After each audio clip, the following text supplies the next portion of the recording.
2581 number حدیث. اس حدیث کے راوی ابو ہریرہ ہیں.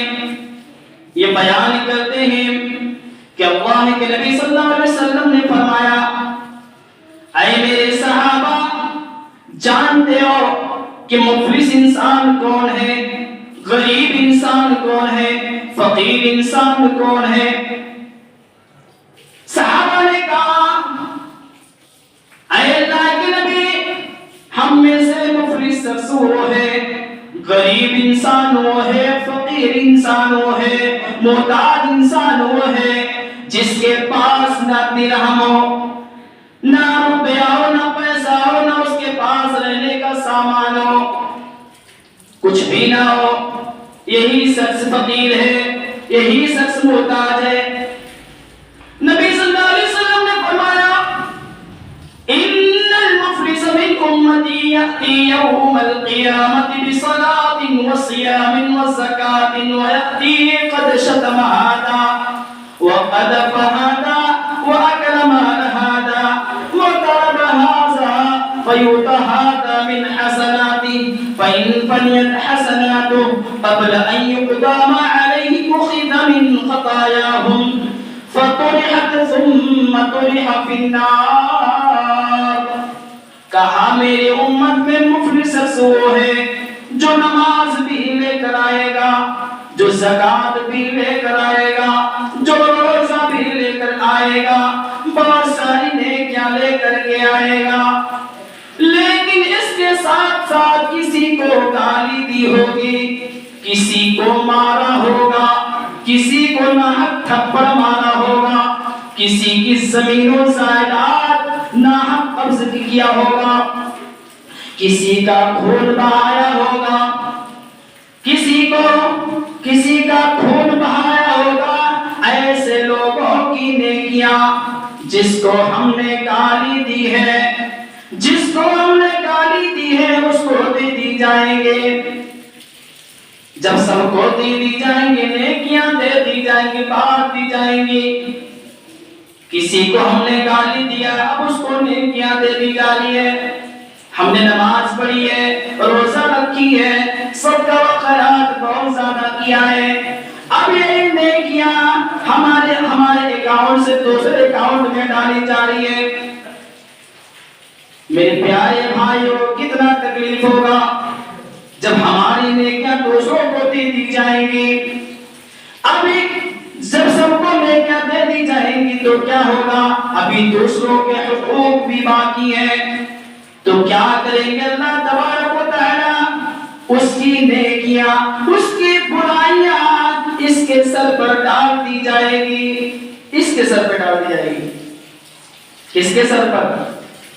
دنیا کے اندر بہت گالی دیا تھا، بہت مارا تھا، بہت ستایا تھا، بہت تانا دیا تھا، بہت چھوٹا الزام لگایا تھا. آج اس کی نیکیاں برباد ہو جا رہی ہیں، دے دی جا رہی ہیں.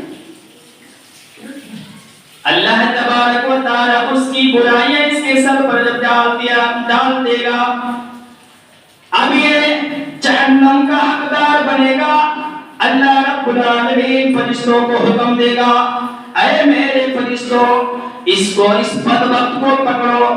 اس دنیا کے اندر اس کے پاس طاقت تھا، قوت تھا، اس کے پاس پیسہ تھا، اس نے پیسے کا صحیح استعمال نہیں کیا، یہ غرور گھمنڈ کیا.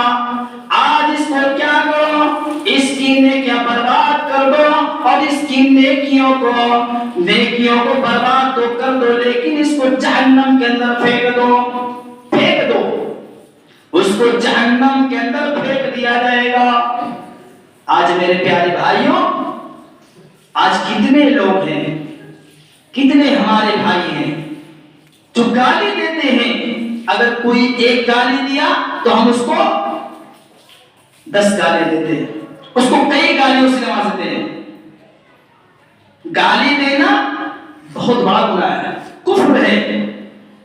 لیکن انسان جب معمولی سی بات آ جاتی ہے تو گالی دے دیتے ہیں. جب جھگڑا ہوتا ہے تو یا تو گالی نکلتا ہے یا تو مار پڑتا ہے. اندر ہے، لیکن اسلامی ماحول بہنوں کے اندر بھی ہے کہ بہت زیادہ گالی دیتی ہیں، بہت زیادہ گالی دیتے ہیں، ایک دوسرے پر تہمت لگاتے ہیں، الزام لگاتے ہیں، ایک دوسرے کا مال نہ کھا جاتے ہیں، اور یہ سمجھتے ہیں کہ ہم نماز پڑھ رہے ہیں، متقی ہیں، پرہیزگار ہیں، ہم سیدھے جنت میں چلے جائیں گے، ہم نے تو جنت کا ٹکٹ خرید لیا ہے، ہم جنت میں چلے جائیں گے۔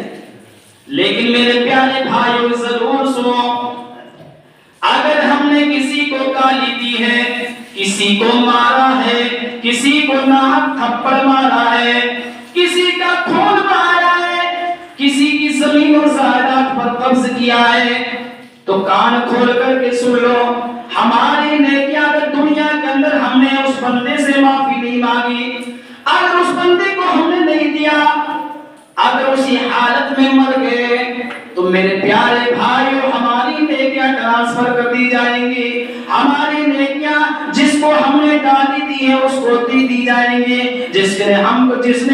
جس کو ہم نے تھپڑ مارا ہے اس کو دی جائیں گی۔ ہم نے تھپڑ مارا ہے، ہماری نیکیاں ٹرانسفر ہو جائیں گی، کتنا تکلیف ہوگا۔ میرے پیارے بھائی ذرا غور کرو، جس نے ایک بالش، تھوڑا سا ایک پتا، اگر کسی نے زبردستی اپنے بھائی کا، اپنے بہن کا اگر مار لیا ہے، یا اپنے رشتہ دار کا مار لیا ہے، پڑوسی کا مار لیا ہے، اگر مار لیا ہے تو کیا ہوگا؟ اگر دنیا میں نہیں دیا تو مرنے کے بعد ہماری نیکیاں ٹرانسفر کر دی جائیں گی۔ اس حدیث سے پتہ چلتا ہے میرے پیارے بھائیوں، اور ایسے لوگوں کو 7 زمینوں کا طوق بنا کر کے، زہری طوق مطلب زنجیر بنا کر کے 7 زمین کا، اور گلے میں ڈال دیا جائے گا۔ کس کو؟ جو ناحق ایک دوسرے کا مال کھا جاتے ہیں، ایک دوسرے کا مال ناحق زبردستی چھین لیتے ہیں، ایک پتا ہو یا زیادہ ہو، اس سے زیادہ ہو، اگر کسی نے اگر اپنے بھائی کا لیا ہے، اپنی بہن کا لیا ہے، تو اس کو 7 زمینوں کا طوق گلے میں ڈال کر پہنا دیا جائے گا۔ میرے بھائیو، ہمارے سماج کے اندر آج کتنی ہماری مائیں اور بہنیں ہیں کہ شوہروں پر لعن طعن کرتی ہیں، ایک دوسرے پر لعن طعن کرتی ہیں اور ناشکری کرتی ہیں۔ اللہ کے نبی صلی اللہ علیہ وسلم اس حدیث کے اندر بیان فرمائے ہیں، صحیح مسلم کے اندر، اس حدیث کے راوی عبداللہ بن عمر رضی اللہ تعالیٰ عنہ یہ بیان کرتے ہیں کہ اللہ کے نبی صلی اللہ علیہ وسلم نے فرمایا، اے عورتوں کی جماعت، تم زیادہ سے زیادہ صدقہ کیا کرو، اس لیے کہ میں نے جہنم کے اندر تم لوگوں کو میں نے زیادہ دیکھا ہے۔